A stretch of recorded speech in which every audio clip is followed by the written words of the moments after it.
From the studios of the Department of Communication in Phillipsburg, welcome to Next Level Thinking. Here are your hosts, Team APAP, St. Martin. Hi, radio listeners. Thank you for tuning in again to Next Level Thinking. Today, it's 3 of us in the studios, and I'm going to give the lovely ladies a chance to introduce themselves first. Anish Sheridan. I am a board-certified behavior analyst, and I work at Sweet ABA. My name is Henriette Schreurs, and I'm an educational psychologist, and I work in 2 high schools. And my name is Zulema Fayalinas. I am a neuropsychologist by profession, and I work at the Sundial and the MPC schools. And today, we are going to discuss stress and its effects on your children and your teens. So this is really one of those programs that are geared towards our parents out there, also some teachers. What we want to discuss are the negative effects of stress, how you can prevent your children from becoming stressed, and if you realize your children are stressed, how you can help them. The first thing we want to discuss would be the symptoms and signs of stress. The signs of stress in kids, it could be a physical sign, anything from bedwetting to stomach ache, headache. It might affect their sleep patterns. It would affect their schoolwork. And of course, we might see them act out at school, where they are not getting along with their classmates. The teacher might report that, they're not doing the schoolwork. And they might stop doing all the things that they really love, like playing with their friends, not going to any more of the after-school activities. Mm-hmm. And they may seem very extra anxious or extra worried about things. Yeah, so you would see that with younger kids. But we know as well that there are differences with younger kids and older and teens. So with younger kids, you would see more of behavioral changes. And with teens, it would be a bit more social, right? Yes, exactly. Yeah. So yeah, with teens, it would look more like acting irritated and excessive crying. They also stop with the activities that they used to like to do, much like younger kids would do. But you would also notice that sometimes they grow a little, like you were saying, I remember we were talking about this, you were saying that they get closer to their friends as their parents. Yeah, that's a normal part of becoming a teenager, is that you become more connected with your friends and you draw to them more as your social emotional support. And you start kind of making some distance between you and your parents. That's part of a normal part of your growth as a teen. What you're looking for as a parent is just to see if there's extra space that they're taking. Is it seem like they're doing more of avoiding interacting with you and much more with their friends? You're looking for abnormal differences, something out of what they normally do. Yeah, so for all you parents out there listening, know that research actually shows that once your child becomes a teenager, it's really normal for them to just take some distance from you. They become more independent, and their friends become a bit more important to them. It actually looks that way. It feels that way for some parents as well. So that's absolutely normal for teens. However, if you notice that your teen is stressed, one of the symptoms or one of the signs rather would be that you would notice that they would totally draw away from you. It would become excessive. And that is really one thing that would differentiate, would be a difference. Yeah. So yes, usually they want to hang out with their friends, but now they don't want to do family activities at all. That is something that it really says, yes, so your child might be going through stress. Yes. This you would see both for teens and for younger kids. So that is definitely something you can look out for. So if your 6-year-old usually like to go ballet classes and all of a sudden they don't want to go to ballet classes anymore, or if they used to go to soccer and they're not interested anymore, that may be a sign of stress. I think also sleep patterns is something you can notice as a parent. Definitely. Are they change in sleep pattern, and that would be a sure sign of stress. Yeah, that is also something to look out for. Exactly, and it can go both ways, or it can go a lot more sleep or a lot less sleep. So both sides, other than normal, are good to have an eye out for. Yeah, sure. That's definitely a good point. It could go either way. So check that too. The sleep patterns of your children also can give you clues as to if your child is experiencing stress. I also wanted to talk a little bit about the sources of stress for children. So what can be a source of stress for teens, children? Is there a difference? I think for teens, there's a lot of social pressure, and this is tied into their following of social media and what their friends are doing and how what's being discussed on the Facebook, Instagram, whatever social media platform they're using. There can be a lot of social pressure coming from that. And whatever was talked about the night before on social media then is also talked about in school. So keep that in mind as a parent. Yes. Of course, for both children and teens, you have the big life events that can be stressing. Of course, you have the normal grief period that is completely normal and can take up to a couple of weeks, or it changes per person. But if things go on too long, if a child acts not normal for a very long time, and in teens also, you have to really look out for that and see if anything else is needed for that child. Okay, so I heard you mention a couple of things. So you mentioned big life events and mourning. So let's spend a little time on that for a minute. I think what you're indicating as like big life events would be like if there's a death in the family or a natural disaster like we had with Hurricanes Irma, Maria. Those type of things is what you mean by big life events? Yeah, definitely. Okay, and you were indicating that after something like a death in the family, the child could go through mourning. Yeah. Obviously, not could, sorry. Your family will be in mourning. So that is something that is absolutely normal, and it looks different. I think it is important for our listeners to also know mourning can look different for everyone. No one mourns the same way. There's no right or wrong way to mourn. There's no specific time frame for mourning. So it's not that you have to be hyper vigilant once there is a death in the family. However, like Henriette pointed out, it is normal to mourn. But what you're looking out for is after a time, it should start getting less. And if that is not happening, there are two things that could happen. Either your child is stuck in the mourning process or your child has become stressed. For instance, your child is thinking, oh, but what if someone else in my family dies? Or what if I am going to die? What are those things? And then those are the things that can actually cause stress within your child. So that is, I think, something that you can look out for. Why, if that it should happen in your family, big life events. And after the storm, for instance, I know earlier we were talking about that after the storm, there were things that were very crucial. Like parents were really going through how to keep my family safe, insurance issues. Yeah, you have the basic stuff that you need to take care of first. And that is, that speaks of itself, I think.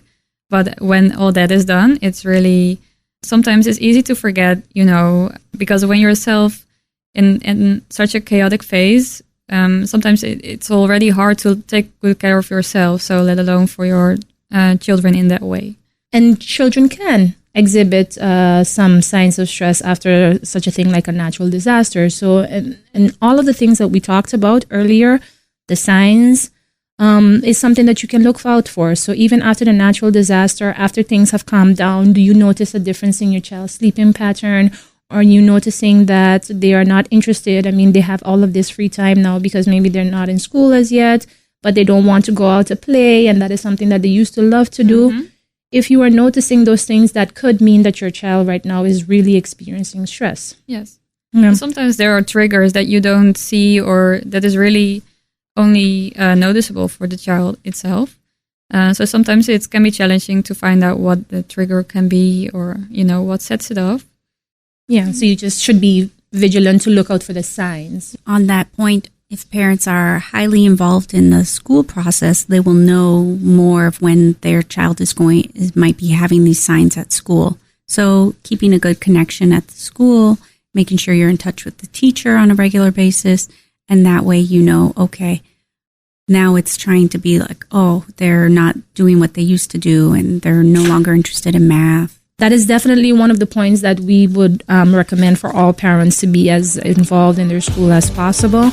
And then we've talked about certain things like signs of stress in children and what can be sources of stress. And when we get back, we will get more into the differences between sources of stress between children and teens. Next Level Thinking. It's important to know more, now than ever, what employment opportunities are available. Get a head start on the competition at jobopportunity.sx by ensuring that your experience, achievements, and professional aspirations are viewed by the island's employers. Create your profile, display your skills, and be informed on what jobs are available with just-in-time updates at the tip of your fingers. For more info, call 520-5279 and register now at jobopportunity.sx. It's hard to make big changes in life. The energy, time, and commitment are often too great. That's why many men in our community struggle with their health. The Department of Collective Prevention Services is encouraging all men in our community to take the positive step and get checked. Schedule your annual medical screening, practice a healthy lifestyle by eating healthy, exercise regularly, and practice safe sex consistently. This message is brought to you by Collective Prevention Services, a department of the Ministry of Health. You are listening to Next Level Thinking on St. Martin Gov Radio 107.9. Welcome back. In the first part of this show, we were talking a little about signs of stress in children and in teens and sources of stress. So we got a little bit into how big life events, things like disasters or death, can be a source of stress for kids. We wanted to get a little deeper into that as well, because this is something that we definitely want to touch. For instance, divorce. That can be a huge source of stress for children. Obviously, we understand that for the parents, it is a source of stress. But we all know, we've seen those kids that also have much stress because of their parents getting divorced. And the divorce could mean, okay, you're just maybe living in a different home right now. And then now your child is going between two homes or staying more with their auntie or grandma. So that can be a real source of stress because now their routine has been changed. Often parents might go off island to kind of resolve things or during the divorce. So again, during a period like that, it's a divorce. If it's inevitable, there is not much you can do, but it's just for parents to be mindful of the fact that while you're going through a divorce, your children are also going through this divorce. And you should look out for the signs of that.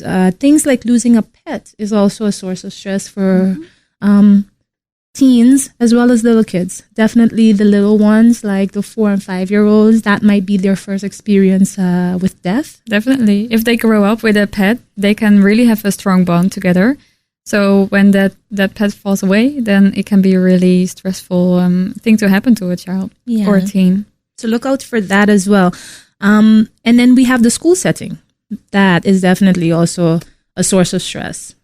Yeah, I think academics can be a big source of stress for our young children when they're learning something complicated that doesn't come easy to them, can be a source of stress.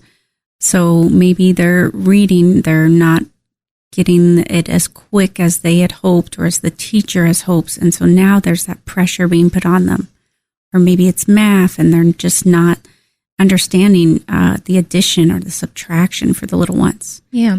And what I often tell my parents is, you have to imagine if you're going to your work to do something that you're not good at every single day, what that may do to you and how much stress that might be. So that is basically what some of our kids are going through. Some of our kids who, like you said, haven't caught on just yet with the math or haven't caught on just yet with the reading. They're going to school and being confronted with that every day. And that can be a big source of stress. Yeah. Sometimes parents are not aware of the pressure we put on them, by saying little things like you better get a good grade for this test, or if you don't get a good grade for this, something will happen. Or something will follow. Or it can be a little thing, but it can really put a lot of pressure on the child or student, and it can influence them in the wrong way. Because it can happen already in primary school, where our little ones are also putting stress on themselves, but definitely our teens.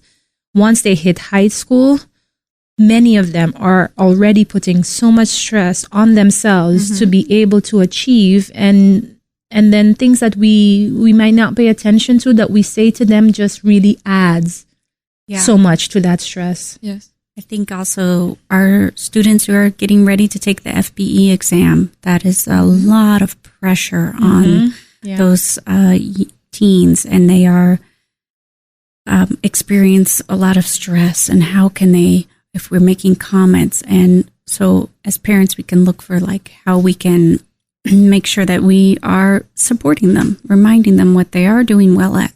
And with our teens, if we're talking about our teens, social pressure becomes even more significant now. Definitely our primary school children, they deal with that. That is not to say that they don't, but in high school, it becomes even more of an issue, and social pressure is a big source of stress for lots of our teens. Yes.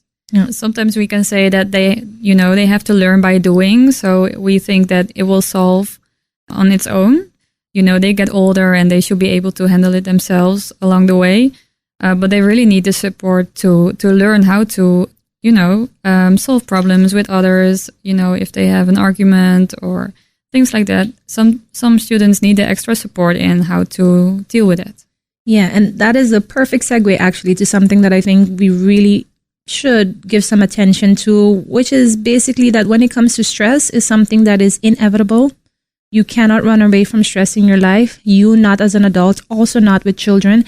And the key important thing with that is to learn how to manage the stress, right? Exactly. And like Henrietta just pointed out, our kids are learning. It is not like, they will grow up and just know everything. We actually have to actively teach them how to manage stress.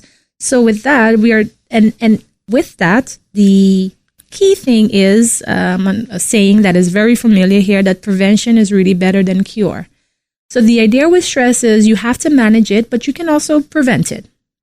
And we want to give you, the listeners, some tips on how you can do that. So one of the first things is structure.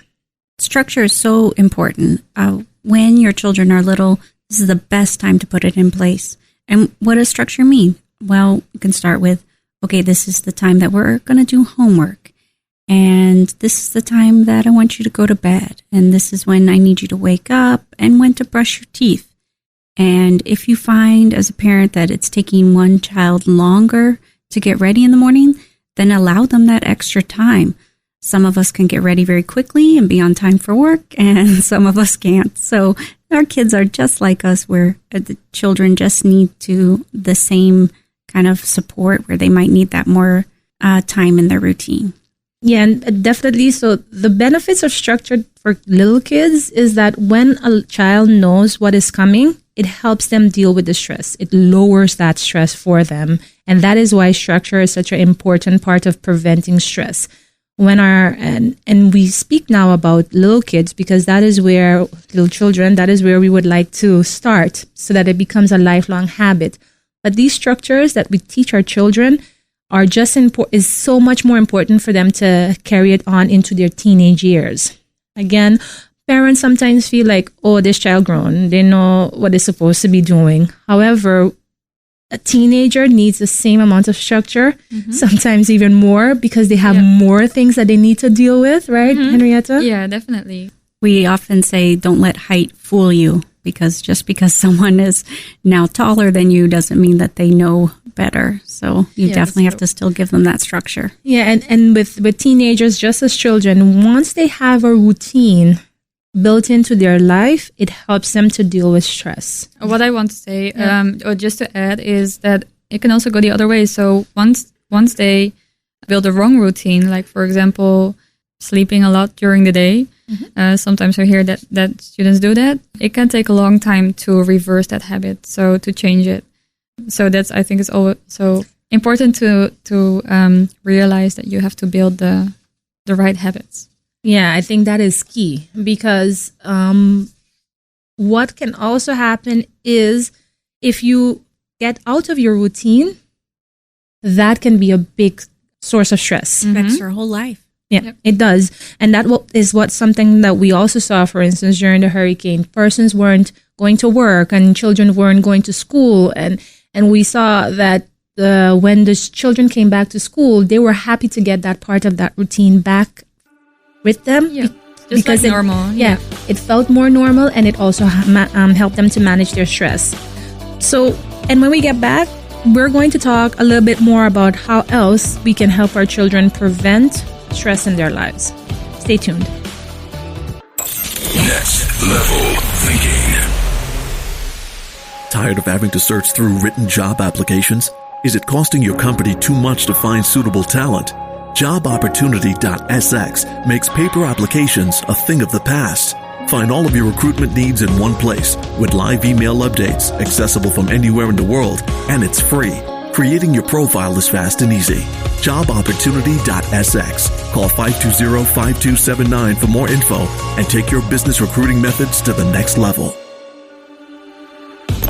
You are listening to Next Level Thinking on St. Martin Gov Radio 107.9. Hi, welcome back. So ladies, we were talking about when it comes to stress. It is a normal aspect of life. It is not something you can avoid. It is better for you to be able to manage it. And we were getting into the fact that prevention is better than cure and ways that you can help your child to prevent stress. So we spoke about adding structure, routine, and we left off where we were talking about the importance of it being the healthy routine. So making sure that the priorities that need to be priorities are in that routine, and that you also stick to it. With that, we also have healthy habits that can help children, also adults, to prevent stress. That is something that is also very important. For your children, young children, maybe you can all have in your routine of when they get to play outside. When are they going to kind of get that stress out of the day before they start their homework? Or if they don't have homework, before they start a routine at home, whether it's a chance to read or using any electronics, but having them make sure they get some time to kind of go outside and get that energy out. You mentioned the use of electronics. I think that is something that is really critical. A lot of parents are trying to find their way in how to help their child figure out how to help electronics. And some parents are really hands-off when it comes to that. Like they leave their children decide when. I think the happy medium would be that as a family, you model, okay, we're going to all stop using our electronics. In my family, we like to make sure it's about an hour before bedtime.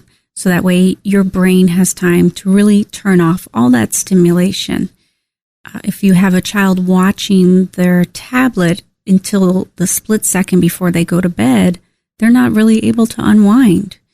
So something you can do as a family is, okay, we're turning all these off at 7, and maybe you're doing some stretching in the living room, or you go for a walk in the evening together. And for your older children, for your teens, having them keep a journal and really having a routine of, okay, this is what we're going to do. We're going to talk about our day. I want to know, how was your day, and what they're listening to, what they're dealing with. All of those things are crucial, because when we're talking about sleep and we're talking about the use of electronics, sleep is very important for your brain.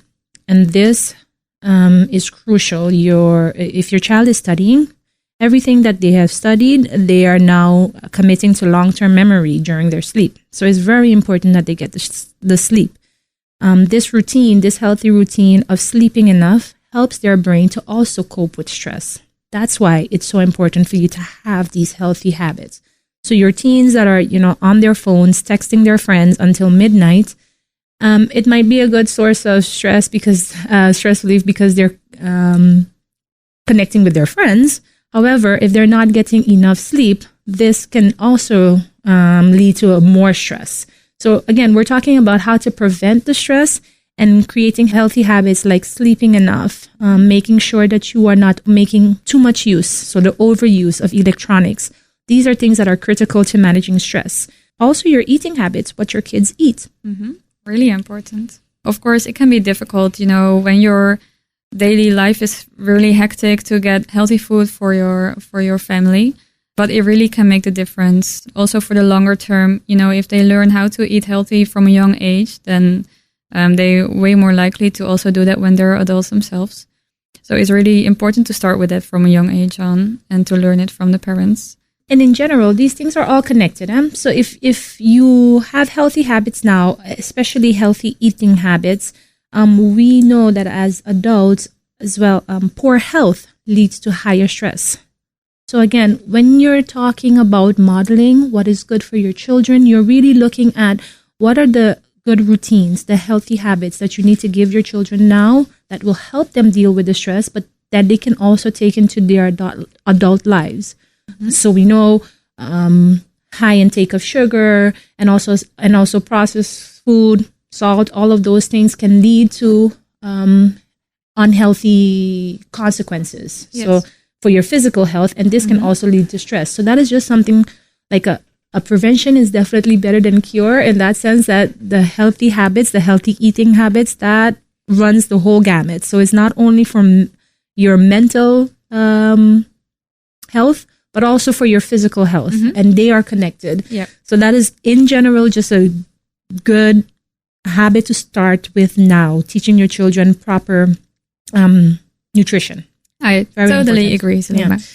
And so we covered structure, things like routine, healthy habits. What another healthy habit that is definitely that helps your children prevent stress would be sports.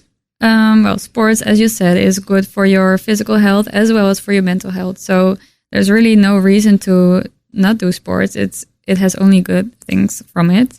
So there are a lot of options on the island available for when you're looking for sports for your child, and every child is different. So yeah, every child has their specific thing that they like to do. So you can go on internet and find all different things. There are a lot of options available. Yeah, so like Henrietta says, sports is twofold. It helps you with your physical health, which will help you with your stress levels in the long run, definitely. But also sports is an excellent outlet for kids, for them to let out whatever frustrations that they had that day or whatever they may be going through is an excellent outlet for them to, exercise helps with that. Yeah, exercise helps you to process. You don't know it consciously, but it helps you to process. And it also helps your brain to deal with the day's stress. Yeah, it sounds contradiction. What's the word? A contradiction? Yeah. But it can be really relaxing in the end when you're done. Yep. Yeah. Yep. Definitely. And on the island, really, I've experienced myself that there are many possibilities. Like I know for sure that I saw in the newspaper, I thought it was very interesting that they have free golf lessons for kids. That's amazing. I was like, wow, okay. Yeah. It's first of all, it's free. It's something that is totally different. And who knows, maybe your child is into golfing. You never know. You never know. So Henrietta said that, and I think that is very important. When you're thinking about choosing an outlet for your child, you really need to know, what does your child like? What are they into? Because then it will be something that they will then stick to. And this will be beneficial for them for stress management for like the rest of their lives. Zulima, I couldn't agree more. The more that you, as a parent, figure out what your child really likes and then encourage it. And the more choices you give them, the more they're going to figure out, oh, I really like cooking. I really like golfing. I didn't know I even would like that. And these things, finding that thing, tapping into whatever your child is also good at, has that additional benefit that a good self-esteem also helps your child deal with stress. So when we get back, we will be talking more about how we can prevent stress in your children, but also how you can help them. If your child is stressed, if they have to go through the FBA exams, or if they're busy in high school in their central exams, what are the tips to help them cope with this? Stay tuned. Next Level Thinking.